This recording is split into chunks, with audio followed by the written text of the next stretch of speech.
I chose to give a female employee control over the company's destiny as a fresh challenge. I put her in touch with a senior executive at a big bank I like, and the first conversations about funding appeared promising. But when she went to the bank by herself, she was dismissed after only 5 minutes with the remark, "Your company doesn't belong here." She was clearly upset when she returned to the office. Despite my previous agreement with the head of the loan department, it turned out she had been mistreated by the new manager, who was the son of the recently appointed vice president. I called the president of the bank in rage. I said, "I'll close all 51 group company accounts worth $3.65 billion if that's how you're going to treat us," which sent the bank employees into a panic. When the female employee and I came the following day, we received an unexpected answer. "My name is Collins David." Fortunately, my medical examination revealed no anomalies despite the fact that I had been battling with a stiff shoulder and a developing belly lately. My 55th birthday was celebrated with a sigh of relief. When I was 35, I married my wife, but we had a tense relationship because we couldn't have kids. We got into a lot of arguments and were divorced 10 years ago.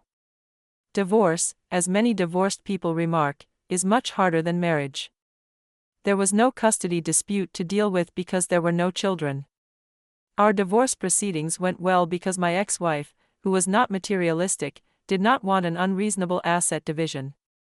Despite our divorce, we kept in touch. After our cordial separation, actually, we started talking more effectively after that, and our relationship changed to become more like that of old friends. My former spouse remarried and had a child 2 years after our divorce. Now that she is fully committed to being a parent, I occasionally listen to her worries and offer encouragement and support as she navigates her new life.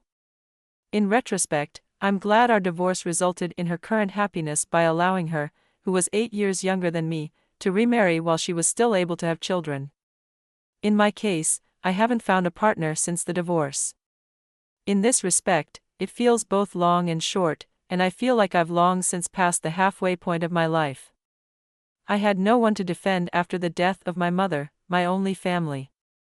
So, my job became my entire reason for existing, living a life in which I neither walk beside nor care for and observe the development of another.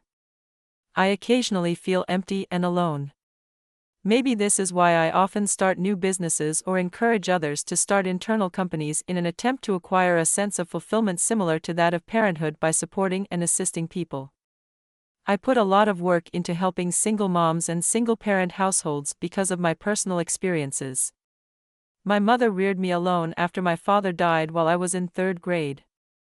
Single mother homes were uncommon back then, and divorce rates were significantly lower than they are now. I remember that there was limited room for us in classes and school functions, and that schools were ill-prepared to assist such families.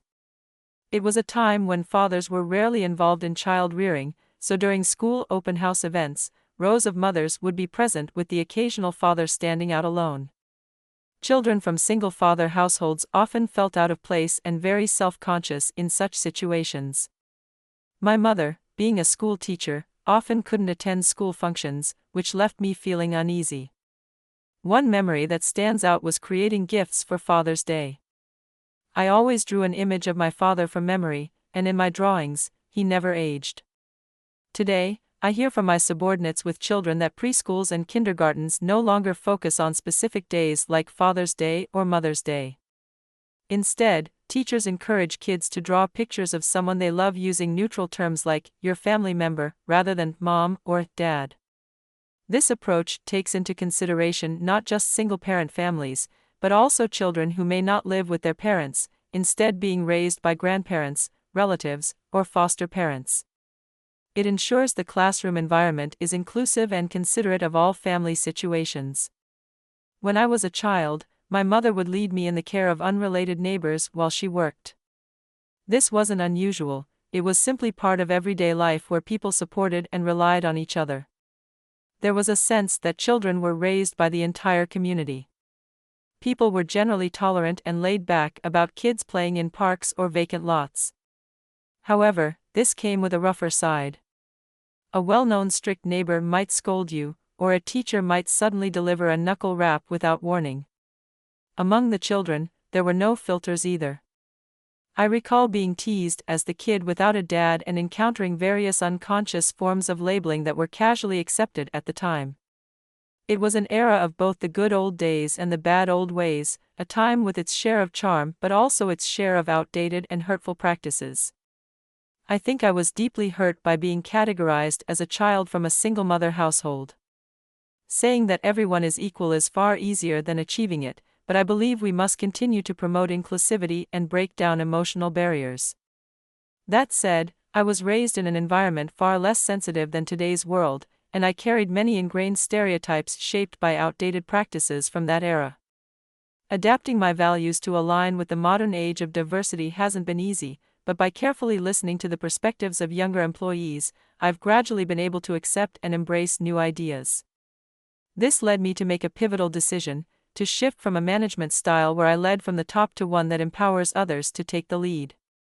I decided to appoint someone who could truly understand and represent the needs of single-parent families, a female employee named Taylor. Taylor, for 7 years, has been an excellent employee who, like my mother, lost her husband and raised her 2 sons alone. Now that her youngest is in high school, she has more time and energy to dedicate to her career. At this perfect timing, I decided to entrust her with a key role. Rather than simply expanding this initiative as part of our existing company operations, I proposed a new approach, having Taylor launch an internal startup. If this model succeeds, it could serve as an inspiration for many single mothers and be a significant benefit to our company as well. Since Taylor remains employed by the company, her risks are minimized. After careful consideration, I've decided to take on the challenge of launching an internal startup. I've brought a business plan with me, I said. I'm deeply honored by this opportunity and will do my utmost to succeed. Thank you for believing in me. Taylor said. I asked Taylor to give me her answer within 3 weeks, and she came back with her decision in just 1 week. Quick decisions are the mark of an excellent business person, and the fact that you also prepared a business plan that's promising for the future, I said, impressed. Although I had only given her a rough outline of the vision for a business to support single-parent families, Taylor had transformed the idea into a fully viable business plan. Her proposal was to launch a service that dispatches certified professionals such as childcare workers, nurses, and caregivers to families in need, particularly addressing the shortage of support for children with illnesses. The plan was thorough, addressing potential challenges and offering exciting possibilities. It was clear to me that my judgment of Taylor's potential was spot on. To get started, we needed financing, so we visited the bank. Our company's main bank is one of the large mega banks, and as the CEO, I've built relationships with their headquarters and various branches. For this project, I decided to work with a branch where a banker I knew served as the loan department manager. I had met Brian at a lecture on supporting single-mother households, and we hit it off immediately. To start things off, I arranged for Taylor to meet Brian for an introduction. Brian, who actively attends various lectures and workshops to enhance his work, was deeply interested in the socially impactful nature of the project. He listened intently as Taylor explained her plans, fully engaged with every detail. We need to submit the required documents and get approval from the higher-ups, but with Mr. Collins backing this, I believe the loan will be approved, Brian said confidently. With his assurance, I felt relieved and left the rest to Taylor. 2 weeks later, Taylor went to the bank to follow up on the loan, but she returned to the office shortly afterward, looking dejected. Judging by the time she was gone, she had only been at the bank for about 5 minutes. What happened? Taylor, weren't we supposed to hear the results of the loan today? I asked, puzzled. Typically, after a loan is approved, there are numerous procedures to finalize the agreement. Even with paperless systems, large loans like this require signing several documents, which takes time. But Taylor had returned almost immediately. Her expression dark. Surely you got a positive response from the bank, right? Noticing Taylor's unusual demeanor, I asked her the question, fully expecting an affirmative answer. But Taylor silently shook her head. What? How is that possible? I said, stunned by the unexpected outcome. I'm terribly sorry, Mr. Collins, Taylor said, bowing deeply. There was a sudden personnel change, and the loan manager was replaced. All the documents we submitted were rejected. Wait, what? Taylor bowed deeply, almost abruptly, and I asked her to raise her head. Can you explain what happened in detail? I requested. Yes, she replied, looking uncomfortable as she began to explain the situation. Today was supposed to be the day Brian, the former loan department manager, would deliver the loan results as promised. However, when Taylor didn't hear from him, she decided to visit the bank in person. The person who greeted her was a banker she didn't recognize. He introduced himself as the new assigned loan department manager and handed her a business card that read, Jason. Taylor showed me the card, and it did indeed display the familiar branch name and the title of loan department manager. Jason, said Taylor. When I looked at the handover documents, I assumed the name was male, but I see now you're a woman. Visibly disappointed, Taylor explained it seemed Jason had misunderstood from the loan documents that Taylor was male, given that the name Taylor can be used for both men and women. It wasn't an unreasonable mistake, but then he said, oh, so that's why this proposal is so overly optimistic. It makes sense now. We'll be canceling the loan discussions, and immediately sent me away. She added, what? As Taylor's shoulders drooped, my anger rose, and I could feel myself mentally readying for a fight. Even after carefully reviewing Taylor's business plan, I couldn't find any significant flaws. They told me that a bottom-tier company has no place here, Taylor said, her voice heavy with frustration. Hearing those words, I couldn't help but feel a surge of anger. It was clear that Jason, mistaking Taylor for an unknown female entrepreneur starting from scratch, had dismissed her as unworthy of consideration. He likely assumed the business proposal was amateurish and didn't bother to properly review the plan or recognize that Taylor had the backing of a profitable and well-capitalized company. That Jason clearly is incompetent at his job, I said. But a personnel change at this time of year, did the previous manager, Brian, cause some kind of trouble? Taylor shook her head emphatically. I was told that he was transferred to another branch, but knowing Brian's professionalism, I found it strange that he would leave without notifying his major clients. I can't imagine Brian being transferred without at least saying goodbye to his key customers, I said. Taylor nodded deeply before continuing. As I was leaving the small meeting room next to the service counter, I overheard Jason speaking proudly to the branch manager, Logan. He said, my arrival in the promotion race was in the way, so I asked my father to have him demoted. It seemed Jason, the newly appointed loan manager, was the son of a senior executive at the bank's headquarters. To maintain appearances, Taylor was told that Brian had been transferred to another branch, but in reality, it might have been a demotion disguised as a reassignment.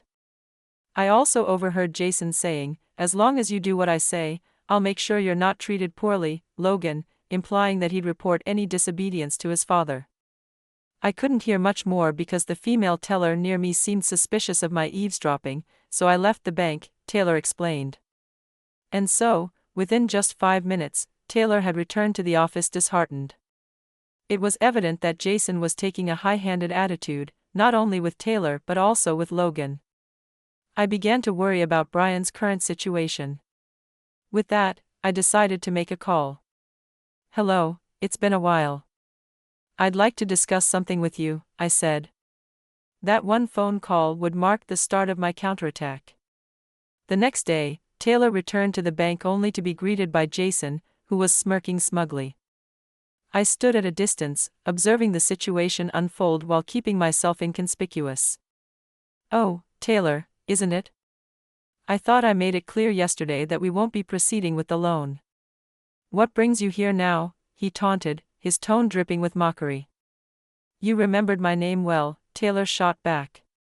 Given it was just yesterday, I suppose it's not too surprising, though I wouldn't have expected someone who can't even interpret a business plan to have a good memory. Taylor wasn't about to back down, responding to Jason with sharp wit. Just then, an authoritative voice interrupted. Jason, that's enough, the bank crew buzzed as a man in his late 50s appeared. Mr. Anderson, why are you here? Jason stammered, panic evident on his face, and who could blame him? The president of this mega bank, Mr. Anderson, had just walked into the modest branch, flanked by two sharply dressed subordinates. The female teller at the counter rushed to fetch Logan, the branch manager, who quickly emerged from the side door, visibly nervous. "Please, this way," Logan stammered, leading Mr. Anderson and his team to the meeting room. "Mr. Collins, I'm here in response to your call yesterday. May I have a moment of your time?" Mr. Anderson said this as he bowed slightly toward me. Standing directly across from Logan, at that moment, everyone in the bank turned their attention to me. Jason, who had never met me before, looked visibly startled, seeing the president of the bank, a man of such high rank, treating an older man like me with such respect, clearly caught off guard. I could almost see the thoughts running through Jason's mind. Who is this guy? As soon as I became the center of attention, Logan seemed to notice me for the first time. His eyes whitened in surprise, and he gave a small hurried bow. Of course, Logan and I had met several times before, but it was clear he had no idea I had a direct connection to Mr. Anderson. Our relationship had always been minimal. My dealings with this branch started because of Brian, whose character I admired after meeting him at a lecture. My interactions with Logan had always been indirect, mediated by Brian. It wasn't entirely Logan's fault for not knowing about my connection to Mr. Anderson. I had never flaunted it, and perhaps the bank's headquarters hadn't deemed this branch important enough to keep Logan in the loop on sensitive matters. I never imagined Mr. Anderson himself would come to discuss this matter. "Yes," still visibly shaken, Logan said. As the president of a mega bank, Mr. Anderson's schedule was undoubtedly packed. I could only imagine how many appointments he had to cancel to make this visit happen. Acknowledging his sincerity, I had already decided to withdraw my harsh declaration from the day before. However, for the sake of teaching Jason a lesson, I made sure to keep my expression stern. The scene had drawn attention from the bank's other customers, so we moved to a private meeting room. "Taylor, you don't need to worry about a thing. Just hold your head high," I whispered to her as we entered the room. Once everyone was inside, Mr. Anderson gestured for Taylor and me to take seats on the leather sofa while he sat across from us. Logan, standing awkwardly nearby, seemed unsure of what to do until Mr. Anderson addressed him. "Logan, sit next to me," the president instructed. Obediently, Logan took his seat.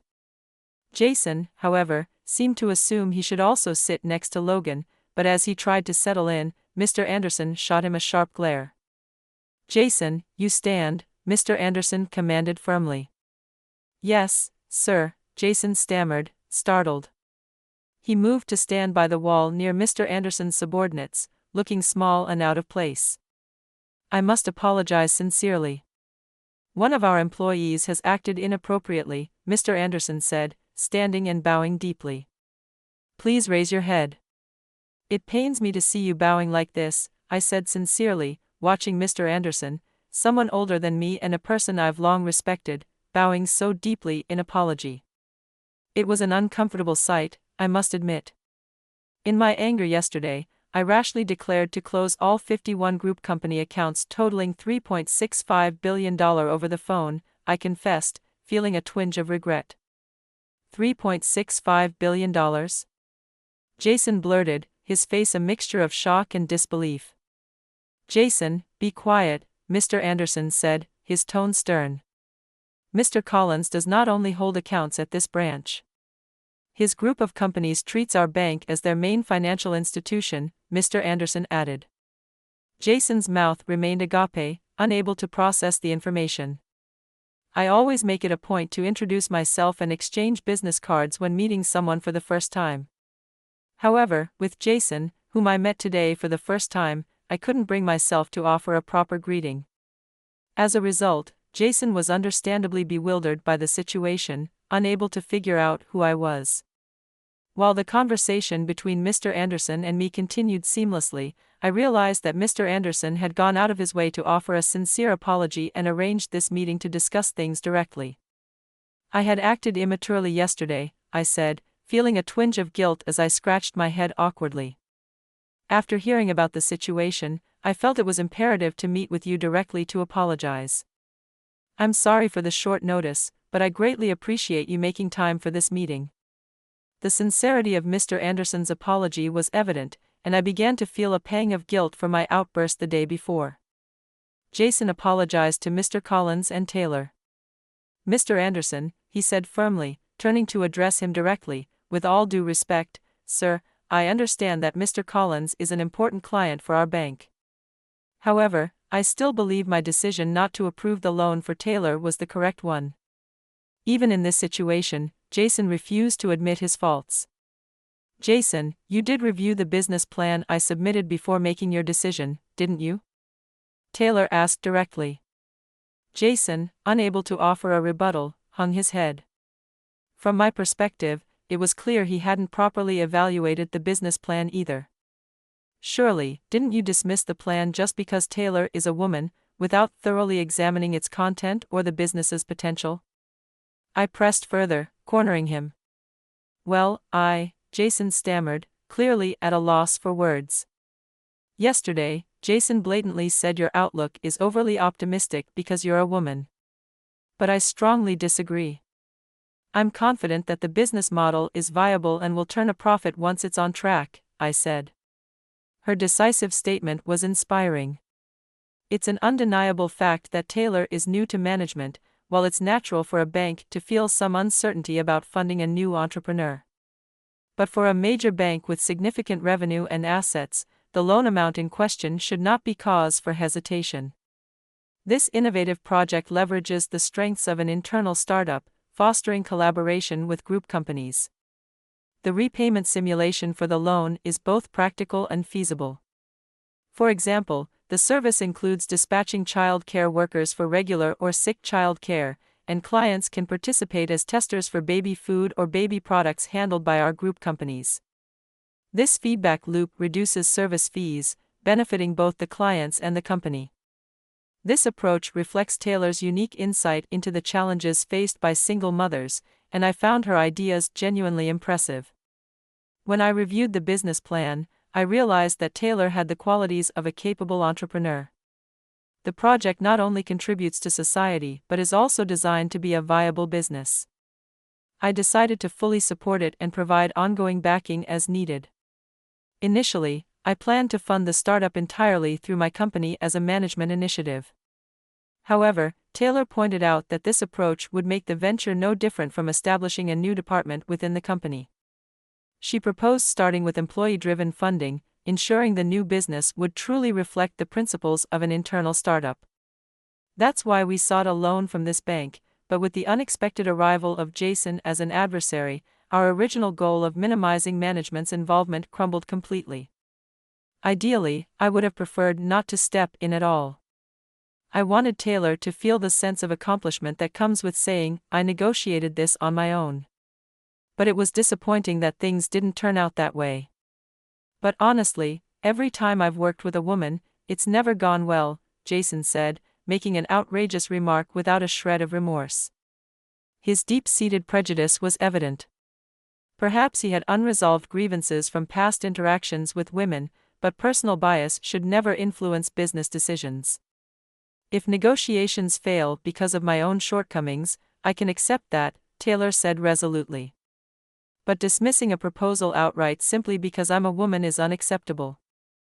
"I feel the same way. The person I respect most in my life is a woman," Mr. Anderson said, nodding and meeting my gaze. "Of course, I deeply respect my father and many male mentors, but that woman is none other than Mr. Collins's mother. She was my teacher in elementary school, my mentor." "Jason," he exclaimed, his voice clouded with shock. "That's an incredible connection," Taylor said, her eyes wide in surprise. "We've known each other for a long time," Mr. Anderson explained.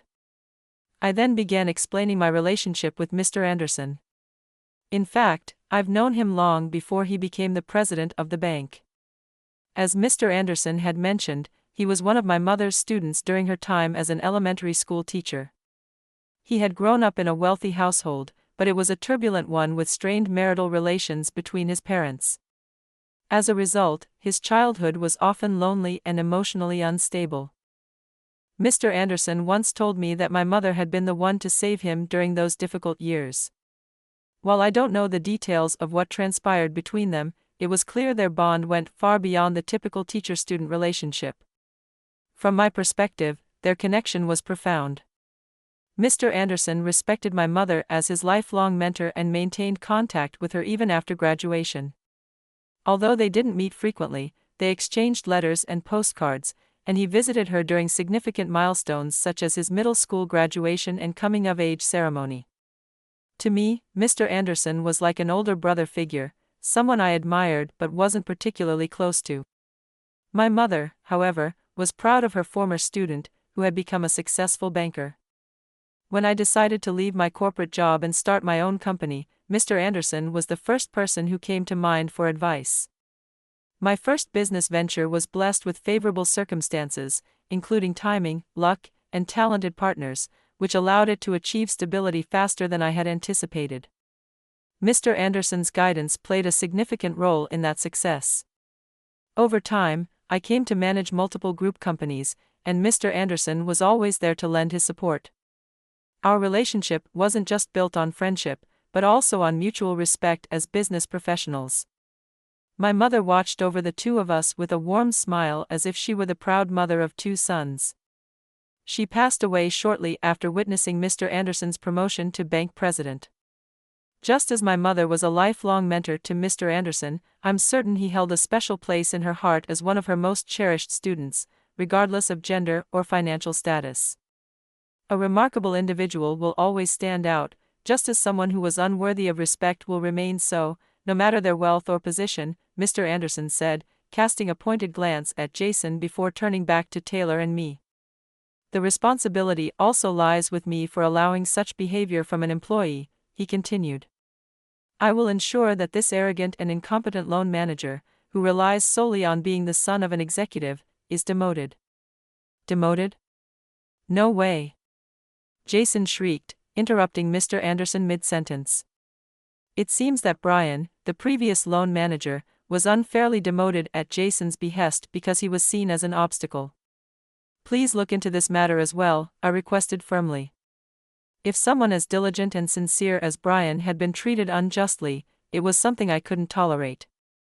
I will launch an investigation immediately and take appropriate action. It's deeply regrettable that such arrogant behavior was allowed to persist under my watch, Mr. Anderson responded, his tone filled with genuine remorse. Mr. Anderson looked visibly apologetic. As bank president, it's only natural that you focus on the bigger picture, maintaining a broad perspective and foresight. It's understandable that you wouldn't get involved in minor incidents. I should be the one apologizing for making such a fuss yesterday, I said, acknowledging my own misstep. The root cause of this entire situation was my reckless outburst over the phone, which had forced the bank's president to attend this meeting in person. For that, I felt deeply remorseful. Well, it's been a while since I've seen this fiery side of you, David, Mr. Anderson laughed. Honestly, if it weren't for moments like these, I wouldn't have had the chance to cancel unnecessary meetings and pointless gatherings. I'm actually grateful for it. Let's set work aside for today and grab some drinks together.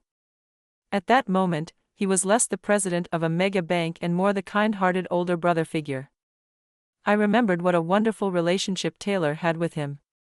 Her expression filled with warmth that reminded me of my mother, brimming with maternal affection. I wish you all the best in this new adventure, Taylor and Logan. I'm counting on you, Mr. Anderson said before leaving with his team, flashing a bright smile as he exited the room. Wait, please listen to me. Jason cried, wedging himself through the closing door in a desperate attempt to chase after Mr. Anderson. The rest of us silently watched him go, leaving the room in an almost eerie calm, like the stillness after a storm. After a long pause, Logan, who had been quietly observing the situation, stepped forward to take charge of the room once again.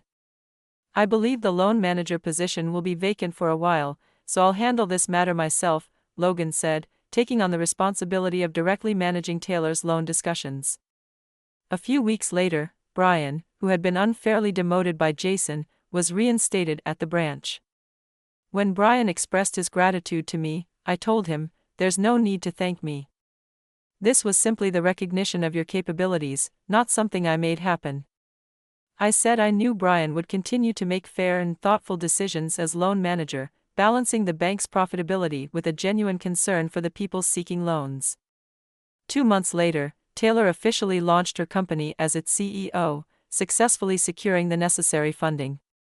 Initially, her work focused on spreading awareness, recruiting users and childcare workers, and conducting applicant screenings. Full-scale services, such as dispatching childcare workers, were still on the horizon. However, the response from single-parent families exceeded expectations, with applications for the service growing faster than anticipated. Even my ex-wife expressed interest in the service, registering for future use. This service aims to support not only single-parent households, dual-income families, and those managing both caregiving and child care simultaneously, but also to provide a reprieve for solo parents needing a break. Taylor is fully committed to making it a service that brings joy to a broad range of users. As a stay-at-home mom who suddenly became a widow and felt completely lost, you gave me a place to belong, Mr. Collins. And now you've given me such an incredible opportunity. I'm truly grateful, Taylor said sincerely. One day, Taylor expressed her gratitude to me once again. "No, Taylor, you only had to step back because of health issues after giving birth.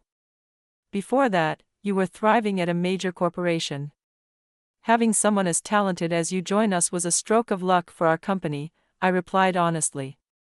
I had always wanted to support single-parent families through meaningful initiatives, but seeing it come to fruition in such an outstanding way was largely thanks to Taylor's efforts. I genuinely felt that trusting Taylor with the first internal startup project had been the right decision. Mr. Collins, your ex-wife also registered as a user, right? You seem to still get along well with her. Don't you feel jealous of her new husband?" Taylor asked, catching me completely off guard. "No, not at all," I said. "I have no lingering feelings, so I don't feel any jealousy toward her husband. On the contrary, I'm glad she became a mother after we parted ways. To me, my ex-wife's child feels like a relative. While I'm not directly involved in raising them, I see them as someone I want to quietly cheer on and watch grow from afar." "You're so kind," Taylor said softly. Then, after a slight pause, she added with a flushed face, "I find myself feeling jealous of your ex-wife." "What?" I exclaimed, completely stunned. Taylor looked down, her face flushed to her ears. Was this a confession of love? I took a deep breath to calm my racing thoughts. Perhaps there was a future where Taylor and I could walk together as partners, both professionally and personally. For the first time in years, my heart felt light and hopeful. I didn't know where our relationship would go, but for the first time, I was looking forward to a tomorrow that might not revolve solely around work.